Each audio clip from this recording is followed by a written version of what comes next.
বহু প্রতীক্ষিত ২০২৬-এর বিধানসভা নির্বাচন হয়েছে দুদফায়। এবার সমগ্র রাজ্যবাসী অধীর অপেক্ষায় রয়েছে চৌঠা মের রেজাল্টের দিকে।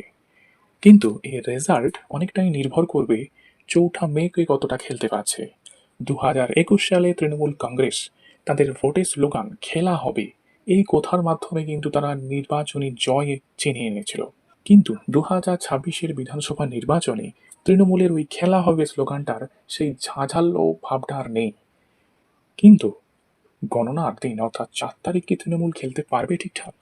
আসুন সেটারই চুলচেরা বিশ্লেষণ করি আজকের এই প্রতিবেদনে। ২০২৬-এর নির্বাচনে যে গণনাটি হবে ৪ তারিখ সেই নিয়ে নির্বাচন কমিশন কিন্তু খুবই কড়াকড়ি ব্যবস্থা নিচ্ছে। এবারে এই গণনাতে বিশেষভাবে পর্যবেক্ষক নিয়োগ করেছে গণনার দিনে।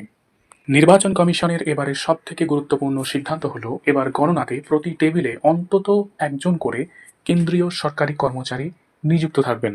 কমিশনের এই সিদ্ধান্তকে চ্যালেঞ্জ জানিয়ে তৃণমূল কংগ্রেস হাইকোর্টে গিয়েছিল, সেখানে তাদের মুখ পুড়ে। তারপর তারা সুপ্রিম কোর্টে কলকাতা হাইকোর্টের রায়কে চ্যালেঞ্জ করে, সেখানেও তাদের হেরে ফিরে আসতে হয়। অর্থাৎ বোঝাই যাচ্ছে নির্বাচন কমিশনের এই সিদ্ধান্তে কতটা চাপে আছে তৃণমূল কংগ্রেস।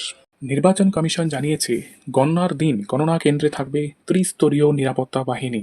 গণনা কেন্দ্রের একেবারে বাইরের স্তরে থাকবে কেন্দ্রীয় বাহিনী, মাঝের স্তরে থাকবে রাজ্য পুলিশ, গণনা কক্ষের কাছাকাছি ভেতরের স্তরে থাকবে আবারও কেন্দ্রীয় বাহিনী।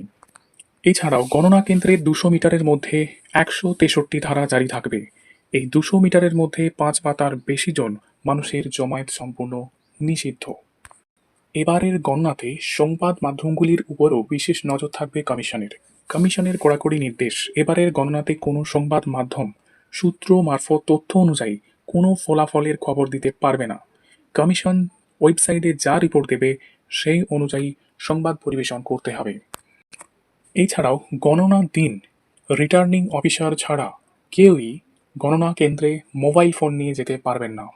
২০২১ সালের ভুল থেকে শিক্ষা নিয়ে এবারের ভোটের গণনাতে বিজেপি তৃণমূলকে ১ ইঞ্চি জমি ছাড়তেও রাজি নয়। বিজেপি ইতিমধ্যেই কেন্দ্রীয় নেতৃত্বের উপস্থিতিতে সমস্ত নির্বাচনী এজেন্ট এবং প্রার্থীদের নিয়ে বৈঠক করে ফেলেছে। এই বৈঠকে গণনা সম্পর্কে বেশ কিছু নির্দেশ দেওয়া হয়েছে।